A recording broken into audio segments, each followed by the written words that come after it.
Hello दोस्तों, स्वागत है आपका हमारी इस नई वीडियो में। आप देख रहे हैं आपका अपना यूट्यूब चैनल अप्रेंटिसशिप गाइड, जिसमें है all about apprenticeship training. Central council for research in Ayurvedic sciences, जो कि ministry of Ayush government of India के अंडर में आती है, जिसको CCRAS के नाम से जाना जाता है। इसके द्वारा रिक्रूटमेंट निकाली गई ग्रुप बी और सी के पदों के लिए। हालांकि ग्रुप ए के पदों के लिए भी यहाँ पे रिक्रूटमेंट निकाली गई है, लेकिन वो मेडिकल लाइन वाले कैंडिडेट से संबंधित है। अपन यहाँ पे जिन कैंडिडेट्स के पास में ITI 10th 12th graduation pass out की क्वालिफिकेशन है, तो उन कैंडिडेट्स के लिए यहाँ पे जो परमानेंट रिक्रूटमेंट निकाली गई है उसके ऊपर अपने यहाँ पे डिस्कशन है वो करने वाले हैं। वैकेंसीज है वो भी यहाँ पे अच्छी संख्या में निकाली गई, जबरदस्त वैकेंसी है, निकल गई है। तो जो भी कैंडिडेट परमानेंट जॉब का इंतजार कर रहे हैं, खास तौर से लंबे समय से तैयारी करें, तो उन कैंडिडेट्स को इस पर चांस जरूर लेना चाहिए। इसकी ऑफिशियल वेबसाइट के कैरियर सेक्शन में जैसे अपन आएंगे तो यहाँ पे आपको इसका अटैचमेंट देखने को मिल जाएगा। डिटेल एडवर्टीजमेंट यहाँ पे दिया हुआ है, इसको मैंने यहाँ पे डाउनलोड कर लिया ताकि सारा एलिजिबिलिटी क्राइटेरिया मैं आप लोगों के साथ डिस्कस कर सकूं। केंद्रीय आयुर्वेदिक विज्ञान अनुसंधान परिषद, आयुष मंत्रालय, भारत सरकार, न्यू दिल्ली की ओर से एडवर्टीजमेंट निकाला गया। एडवर्टीजमेंट का नंबर है 04/2025। वैकेंसी अनाउंसमेंट, यहाँ पे वैकेंसी जो निकाली गई है उसके लिए एप्लीकेशन फॉर्म भरने के लिए जो डेट दे रखी है, तो 1 अगस्त 2025 को 10 बजे से इसका एप्लीकेशन फॉर्म है वो फिलअप होना शुरू होगा। तो अभी काफी टाइम पड़ा है एप्लीकेशन फॉर्म भरने में, आप आराम से इसका एलिजिबिलिटी क्राइटेरिया चेक कर सकते हो। ऑनलाइन फी का पेमेंट और ऑनलाइन एप्लीकेशन फॉर्म भरने की लास्ट डेट है 31 अगस्त 2025 तक रखी गई है।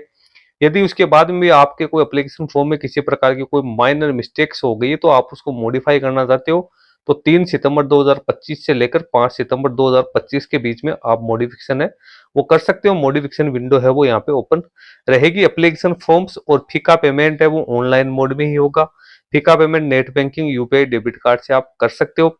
अब नीचे वैकेंसीज की जानकारी आपको दे रखी है, details of post, pay grade, vacancy, age, qualification and experience. तो इसमें जो अपने से संबंधित वैकेंसी है उसके ऊपर अपने यहाँ पे डिस्कशन करने वाले। Assistant group B 7th pay commission के लेवल 6 में अपॉइंट किया जाएगा। 13 वैकेंसी है। अपर एज लिमिट 30 वर्ष है।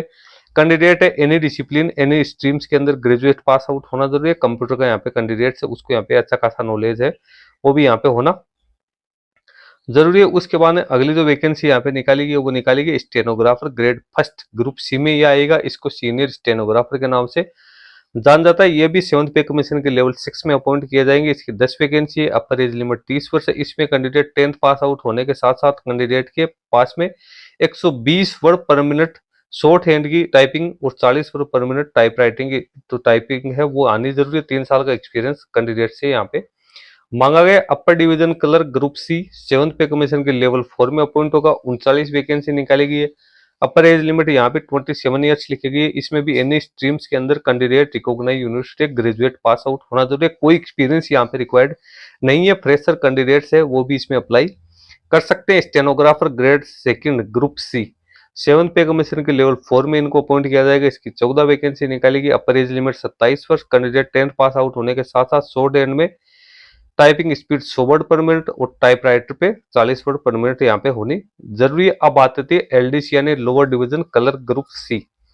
इसको 7th पे कमीशन के लेवल 2 में अपॉइंट किया जाएगा। 19,900 से 63,200 की स्केल मिलेगी। 37 वैकेंसी है। अपर एज लिमिट 27 वर्ष है। कैंडिडेट 12th पास आउट होने के साथ साथ कैंडिडेट का टाइपिंग टेस्ट में जो परफॉर्मेंस है, इंग्लिश में टाइपिंग 35 वर्ड पर मिनट और हिंदी में टाइपिंग 30 वर्ड पर मिनट यहाँ पे होनी जरूरी है। की डिप्रेशन की बात करें तो पर आवर के हिसाब से इंग्लिश में 10,500 की डिप्रेशन और हिंदी में 9,000 की डिप्रेशन वर्क होना जरूरी है। उसके बाद में अगली जो यहाँ पे वैकेंसी निकाली गई ड्राइवरी ऑर्डिनरी स्किल्स की, इसकी 5 वैकेंसी है। 10th प्लस कैंडिडेट के पास में हेवी और लाइट मोटर व्हीकल का लाइसेंस 2 साल का एक्सपीरियंस है वो मांगा है। अब बात आती है मल्टीटास्किंग स्टाफ ग्रुप सी। इसमें MTS फील्ड अटेंडेंट की 1 है। MTS पंचकर्मा अटेंडेंट की 26 है। MTS फार्मेसी अटेंडेंट की 5 है। MTS ड्रेसर की 6, MTS कुक की 3, MTS वार्ड बॉय की 33, MTS वार्ड आया की 31, MTS एनिमल अटेंडेंट की 1 और MTS मशीन रूम अटेंडेंट की 107 वैकेंसी निकाली गई। इसमें कैंडिडेट की अपर एज में 27 पर कैंडिडेट के पास में ITI पास आउट का क्वालिफिकेशन रिलेवेंट डिसिप्लिन में यहाँ पे होना जरूरी है, या कैंडिडेट के पास में कोई वोकेशनल ट्रेनिंग है उसका सर्टिफिकेट यहाँ पे होना जरूरी है। मेट्रिकुलेशन या 1 साल का एक्सपीरियंस यहाँ पे होना जरूरी है। यानी 3 यहाँ पे आपके लिए एजुकेशन क्वालिफिकेशन रखेगी, या तो आईटीआई पास आउट का सर्टिफिकेट रेस्पेक्टिव डिसिप्लिन में होना जरूरी है, या आईटीआई की इक्विवेलेंट कोई भी वोकेशनल ट्रेनिंग का सर्टिफिकेट है तो वो आपके पास में यहाँ पे होना जरूरी है, या कैंडिडेट के पास में 10th पास आउट होने के साथ साथ 1 साल का एक्सपीरियंस है तो वो भी यहाँ पे अपना एप्लीकेशन फॉर्म सबमिट कर सकते हैं। अब इसी के अंदर मल्टीटास्किंग स्टाफ ग्रुप सी की वैकेंसी और निकालेगी, इसमें 72 वैकेंसी है। इसमें कैंडिडेट है इसके पास आईटीआई होने की जरूरत नहीं है, only 10th pass out candidate ही इसमें एलिजिबल माने गए। तो 10th pass out candidate in 72 पदों के अगेंस्ट अपना एप्लीकेशन फॉर्म सबमिट कर सकते हैं। अपर एज लिमिट है वो यहाँ पे 27 वर्ष है, वो यहाँ पे रखी गई है। एक सर्विसमैन के लिए भी 33 वैकेंसी है, वो यहाँ पे डिसाइड की गई। स्टेनोग्राफर और एलडीसी के जो भी पद है उसके लिए कैंडिडेट का ऑनलाइन एग्जाम होने के बाद स्किल टेस्ट है वो उनका टाइपिंग है रिगार्डिंग है वो लिया जाएगा। दोनों ही प्रकार के टेस्ट है, कैंडिडेट को यहाँ पे पास आउट है वो करने जरूरी है, तभी कैंडिडेट को फाइनल तौर पे यहाँ पे है सिलेक्टेड किया जाएगा। कैंडिडेट की मिनिमम एज है वो यहाँ पे 18 वर्ष होनी जरूरी है। अब सिलेक्शन प्रोसेस की अपने यहाँ पे बात करें तो यहाँ पे क्वेश्चन पेपर है वो इंग्लिश और हिंदी में होगा।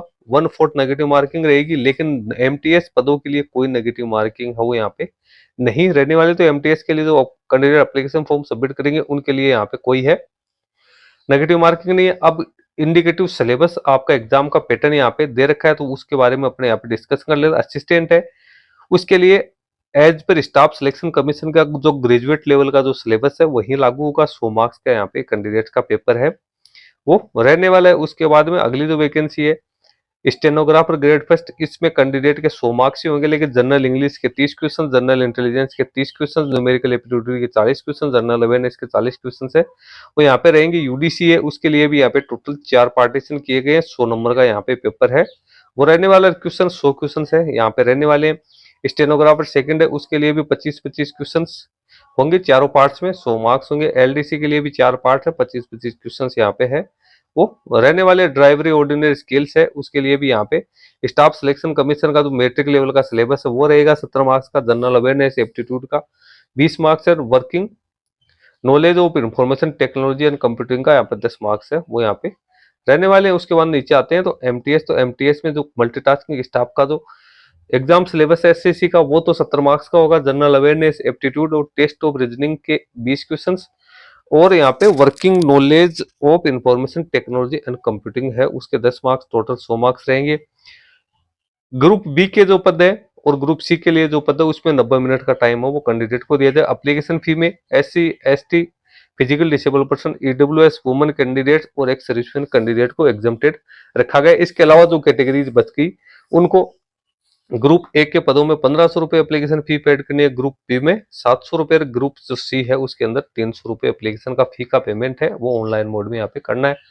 एग्जाम सिटी यहाँ पे आप देख सकते हो कहाँ कहाँ टोटल 40 एग्जाम सेंटर्स है वो आपको यहाँ पे बताया गया। एप्लीकेशन फॉर्म है यहाँ पे 3 फेज में भरा जाएगा। सबसे पहले आपको अपना अकाउंट क्रिएट करना है, फिर अपने प्रोफाइल इन्फॉर्मेशन डालनी है, उसके बाद में आपको जिस पोस्ट के अगर रिगार्डिंग आप एप्लीकेशन फॉर्म सबमिट करने चाह रहे हैं तो उसके रिगार्डिंग आपको डॉक्यूमेंट्स के अपलोड यहाँ पे करने। उसके बाद एप्लीकेशन फॉर्म आपको सबमिट करते हुए आपको इसका प्रिंट आउट निकाल के अपने पास रख लेना ताकि फ्यूचर रेफरेंस के लिए आपके ये है काम आ सके। तो ये इसकी जो एप्लीकेशन फॉर्म भरने की पूरी प्रोसेस है वो यहाँ पे डिटेल्स में आप लोगों को है बता रखिए। ऑल इंडिया के कैंडिडेट है इसमें अपना एप्लीकेशन फॉर्म है वो सबमिट कर सकते हैं। तो दोस्तों सारी इंपॉर्टेंट जानकारी मैंने आप लोगों के साथ शेयर कर दी है। अभी इसका एप्लीकेशन फॉर्म भरने का लिंक तो एक्टिव नहीं हुआ है, लेकिन जल्दी ही इसकी ऑफिशियल वेबसाइट पे यहीं पे आपको ऑनलाइन एप्लीकेशन फॉर्म भरने का लिंक है वो भी देखने को मिल जाएगा। तो जो कैंडिडेट जिनके पास में आईटीआई 10th 12th या ग्रेजुएशन पास आउट की क्वालिफिकेशन है तो वो कैंडिडेट इसमें अपना एप्लीकेशन फॉर्म है वो सबमिट कर सकते हैं। एप्लीकेशन फॉर्म भरने से पहले आपको जो इसका डिटेल एडवर्टीजमेंट है उसको केयरफुली रीड आउट करना है। एलिजिबिलिटी क्राइटेरिया आप फुलफिल करते हो तो उसके बाद में ही आपको एप्लीकेशन फॉर्म भरने के लिए जाना है। दोस्तों वीडियो अच्छा लगे तो इसको लाइक शेयर करना, क्योंकि आपके लाइक शेयर से हमें मोटिवेशन मिलता है। और चैनल को सब्सक्राइब नहीं किया तो चैनल को भी सब्सक्राइब कर ले या आप चैनल को ज्वाइन कर ले, क्योंकि इस चैनल पे आपको इस प्रकार की नई नई अपडेट्स है वो मिलती रहती है। इस वीडियो में इतना ही दोस्तों, किसी प्रकार की कोई कमेंट है और कोई क्वेरी है तो आप हमें बता सकते हैं। धन्यवाद।